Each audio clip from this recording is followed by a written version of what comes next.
For the benefit of those in flash photography, welcome to 15 Rounds of Flambé with your hosts Aaron and Matthew Johnson.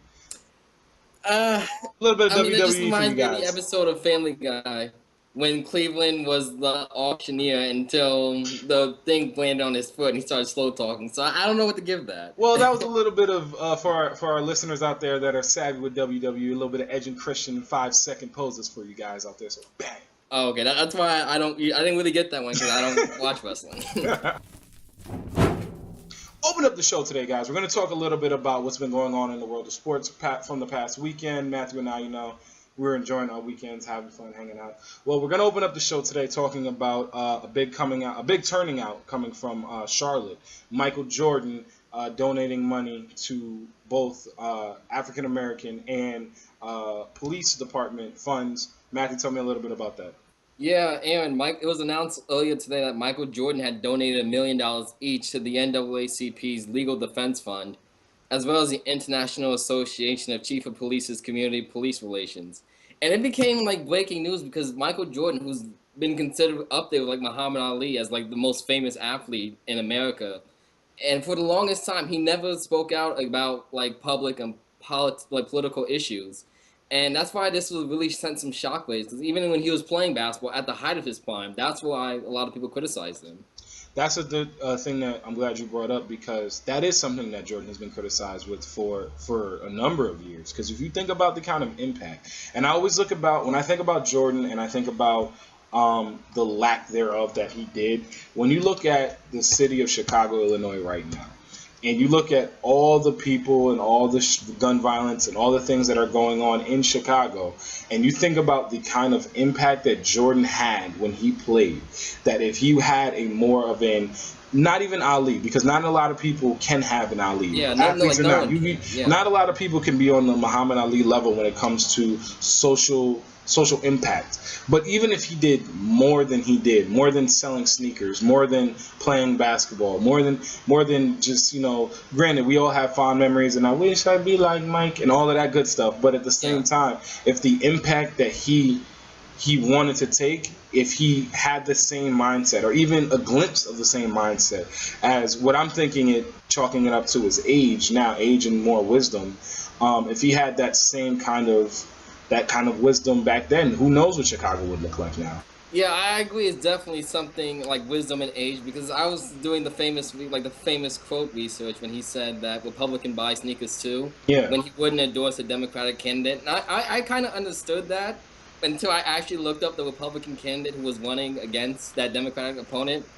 And that was Senator Jesse Helms, who had actually ran an unsuccessful filibuster in trying to stop Martin Luther King Jr. Day becoming a national holiday, and he had opposed the Civil Rights Act of 1964 and the Voting Rights Act. So this was a candidate who people would have understood if Jordan spoke out against him, and he wouldn't even do that. So it seems like back when he was playing, he was only, and maybe this is why he ended up being so great, because all his time got devoted to playing the game and selling his brand.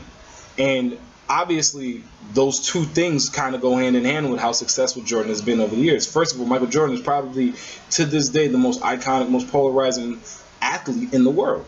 And he just is. And his logos, his sneakers, his everything about Michael Jordan smells and streams of success, unless we're gambling here. But the one thing about Jordan that always kind of went hand in hand with that was basketball, endorsement, success. But something has to get taken away when you're focusing on those three areas. And in his case, I guess it was social impact. I'm glad that you mentioned like the business and all the things like that, because I remember reading a quote. I looked it up and I have it with me. A few months ago, when Kareem Abdul-Jabbar, one of the most outspoken athletes of his generation, who was with like Muhammad Ali and Bill Russell, he was promoting an HBO documentary called Kareem, the Minority of One, and they were talking about like Jordan's social activism or like lack thereof. And Kareem was quoted as saying, "You can't be afraid of losing shoe sales if you're worried about civil and human rights. He took commerce over conscience." And that was just so like damning to me of Kareem like criticizing Michael. Yeah, but I mean, Kareem's got a point, because at the end of the day, actions are going to always speak louder than words. And when you look at Jordan's actions, taking away from his greatness on the court, if you look at the impact that he could have had, and he didn't. I have to wonder, is this giving money now? And I read that it was weeks or months into preparation to figure out what is the most that he could do to help the current situations between African American and police officer relations. So I know that this wasn't just something he woke up and said, all right, I'm gonna give $2 million. There was a little bit of research that got put into this, but I want to know, was this maybe a conscious thing in the sense of like a Jiminy Cricket on his shoulder saying, you missed your time when you were playing, let's make up for it now? Because that's the first thing that kind of comes to mind for me. I mean, looking at a cynical point of view, I was also thinking about, because with the All-Star game being taken away from Charlotte, one of the minority owners spoke out, like, against the NBA. So maybe Jordan, I guess, wanted to use this instead, like, the spotlight this instead of what a minority owner said criticizing the NBA for taking away the All-Star game. Maybe. I said there was something that happened. I think we both agree there was something that happened outside of the scope of what's been going on in the nation that kind of pushed him to do this. I applaud him obviously for wanting to finally take the step, but we'd be remiss in talking about if we didn't talk about the impact that he could have had.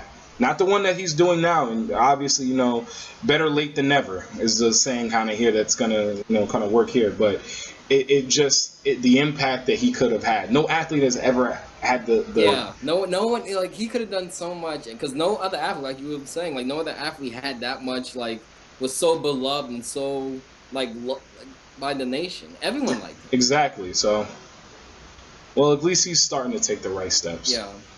But for our second story.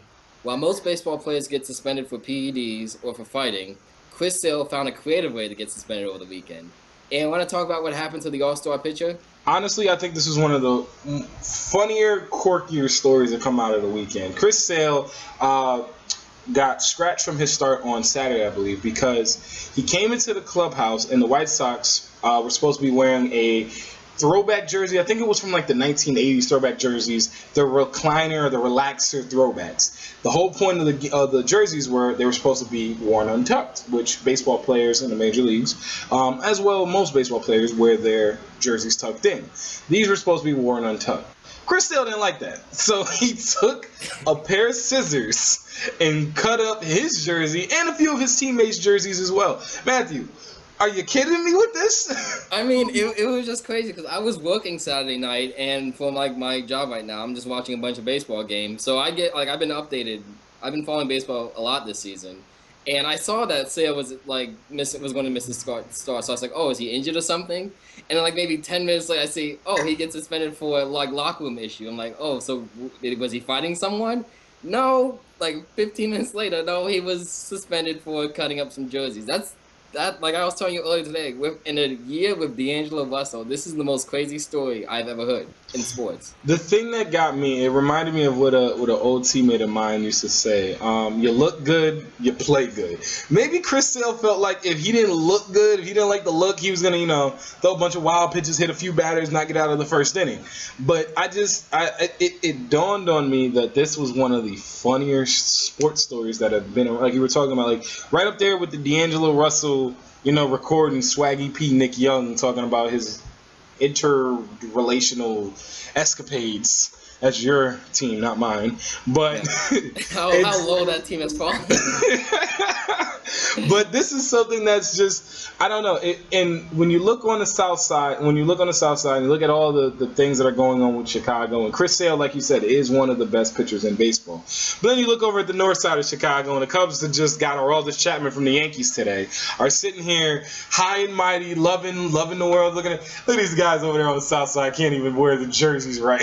It just seems like crazy. Like I have so many questions. Like I was talking to them. Chris Sale is the franchise right now for that White Sox team. Even though there had been rumors previously, like the days before, I don't see them getting rid of who I think is the second best pitcher in baseball. So I mean, I don't condone lying, but if he said like my shoulder hurts, I'm not feeling well, the White Sox would not be pitching their ace in some random game 1 I don't know, 100 in July, they would have just scratched him and he wouldn't have to pitch in that jersey.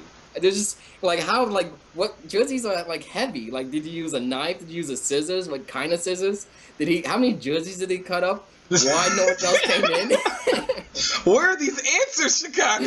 I want this information. The thing that's funny about this story, and this is like the second weird story to come out of the White Sox this year, especially with the Adam LaRoche thing that happened earlier in spring training, with him retiring because the front office not wanting his son in the locker room as much. So this is the second crazy story to come out of the South Side for baseball this season. And I believe actually on Saturday that they won. They had a doubleheader and they won both of their games.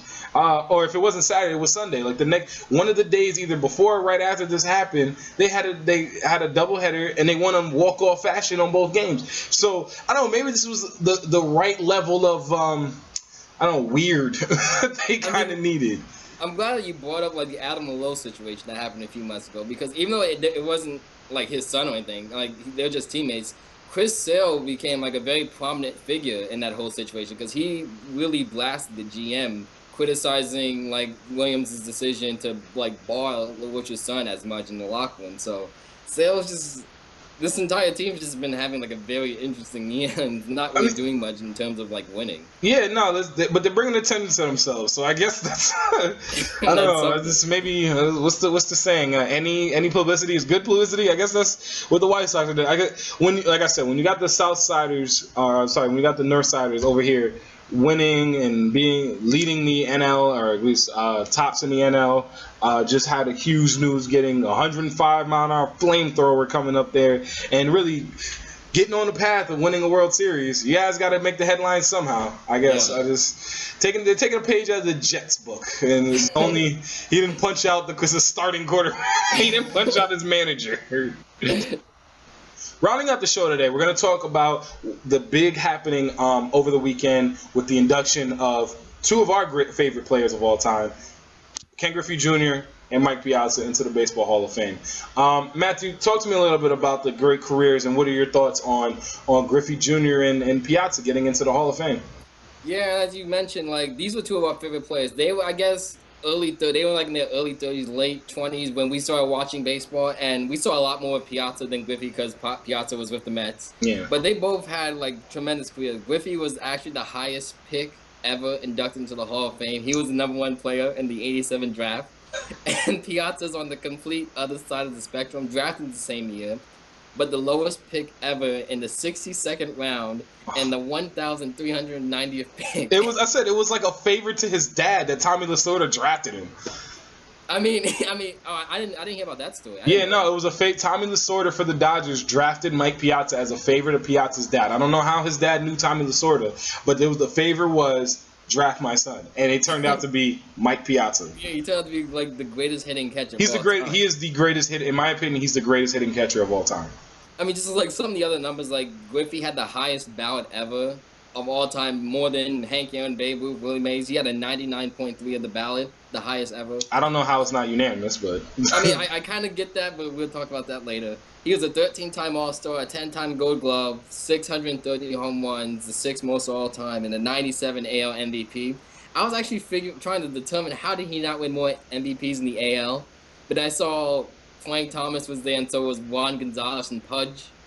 He won an MVP. The thing about Griffey Jr. that I think gets lost in the shuffle sometimes is if he never got hurt, if he never had those injuries when he went to Cincinnati, Jr. would probably be arguably the best baseball player of all time. He was our generation's Willie Mays. I know. I was gonna say I'm talking about like early 50s and 60s baseball. It was like Mickey Mantle. If Barry Bonds to say Willie Mays, no question the best player of that era. Mickey Mantle and Ken Griffey Jr. like, what if they stayed healthy? Because if both of them stayed healthy, they probably would be like maybe 1-2 all time. I think Jr. would be the home run king if he stayed healthy. Because he was hurt. He missed like 3 seasons, and then he had like. I know there was like a stat where he played like less than 80 games over like a period of time. So yeah, and you think about it, he still ended up with 630 home runs. 630 home runs. So you think about those 80 games. Even if he hits 30 more, that puts him on tied with Mays or ahead of Mays. So it's who knows what it could have been. I mean, with Piazza finished with a career 427 home runs, but he had 396 as a catcher, which is the most at the position. He was a 12-time All-Star, a 10-time Silver Slug, and he had a very high batting average for catchers. That was the most surprising thing to me when I looked at. He batted 308 for a career. Yeah, that's impressive. What? You're on your knees all day. You're taking all those shots, and you still bat over 300. He's the greatest hitting catcher of all time. Piazza couldn't defend worth a lick. I'm sorry. I'm not going to say worth a lick. He couldn't. Yeah, I would say his arm. That was the issue. His arm. Like, he could block and he could like help a rotation. Like, he could lead a rotation.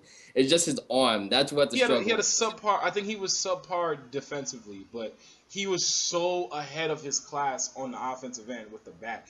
The 3-0. First of all, he finished with, would you say, 427 career home runs, and then 396 as a catcher. 96 as a catcher, which is all time number one.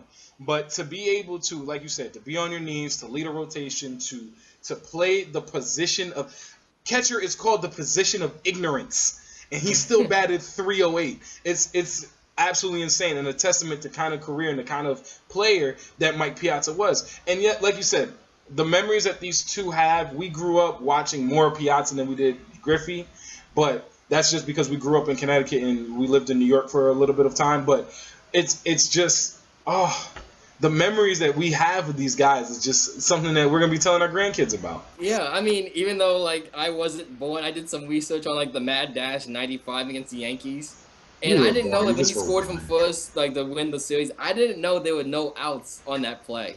He easily could have just stayed at third. It would have been second and third, no outs. No, but I love the call. He wanted to win on that play, so he the did. Call of that play is what gets me all the time. When the announcer for the Mariners is Griffey, it's coming around, and I'm a diehard Yankee fan. I've been for years, but that just gives me chills when I hear that. Just I love, and you can see Griffey running. And I was watching a documentary about that season.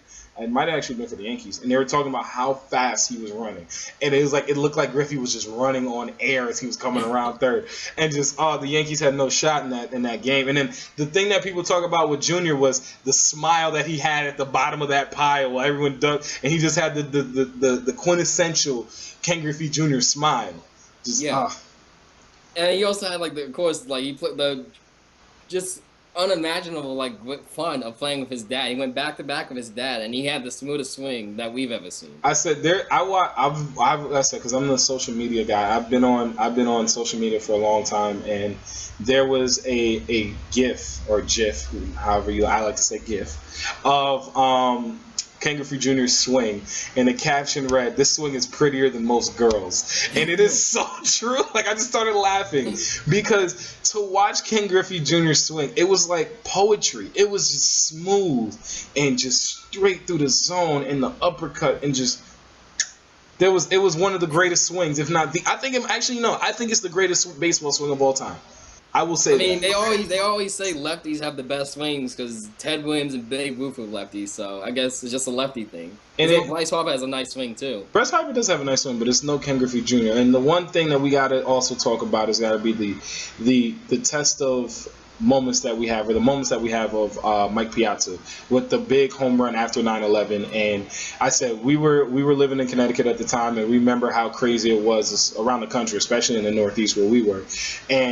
And that game, the first sporting event back in New York after 9/11, and for it to be against the Braves, and in the situation that it was, the Mets were trying to beat out the Braves for the division, and all the things that were going into it on the field, not even to talk about the things that are going on outside of baseball. And for the leader of the Mets, he was the leader. He was the guy. He was he's no question. Yeah. He was the Derek Jeter. The Yankees had Derek Jeter. The Mets had Mike Piazza. That's how it was. And for Piazza to come up and hit the towering home run that he hit. I actually hit off the transformer, really I think. I mean, I really do remember that. I just remember like you said, a towering shot 10 days after 9/11. It was like deep center field, like not even like right field, not even like left field corner. It was just straight down Shea Stadium, and just the whole stadium erupted, seeing the waving of like American flags and like fire department and police like flags. It was a moment that spine tingling. It's one of those moments that transcend sports. It's one of those. It really was one of those moments that is when sports and life meet, because obviously this is something that we do as a sometime as a deterrent from all the crazy things that are going on in the world. And this was a time where the two met, and it was something that was beautiful. And Piazza was the reason for it. Yeah. So congratulations to both of them. That's all the show we have for you guys. I said a lot of the different segments we talked about today ran along. Me and Matt got passionate about some of the things here. I mean, Piazza and Griffey. Piazza and Griffey, I said those are two of our favorite players growing up. Baseball cards out the wazoo with the two of them. But I still have them. Backyard baseball, hat turned backwards. Oh, but Pablo Sanchez. Pablo Sanchez. But thanks again, guys, for watching the show. We really appreciate all the feedback we continue to get about 15 rounds of Flambé. Actually, Matthew was telling me a lot of his friends down in North Carolina are watching. Shout outs to you guys. Shout out to a lot of my friends up here in Connecticut. And all the people that we don't know that continue to watch and to support us. So shout outs to all you guys, and thank you again for just being here and supporting us. Down in the link below. Down here. That's where all the buttons are going to be. Our GoFundMe page, our subscription to the channel. Matthew and I are going to be, back and forth. We're changing up a few things. We're adding some new content, so always be on the lookout for that. Top 10 lists are coming really soon, so definitely be ready for that. And we're going to delve into a couple other sports. Trying to get him into esports. We'll talk about that later. But love esports. But again, guys, thanks again. Have a great rest of your day. Great rest of the week. We will be back on great start of the week. Wednesday we will be back. I'm heading to work. I'm going to work too, yeah. I don't know what he's about to do. I got caught out in the rain playing Pokemon Go earlier. It was a bunch of stuff. But again, guys, thank you again, and we will see you on Wednesday. See ya.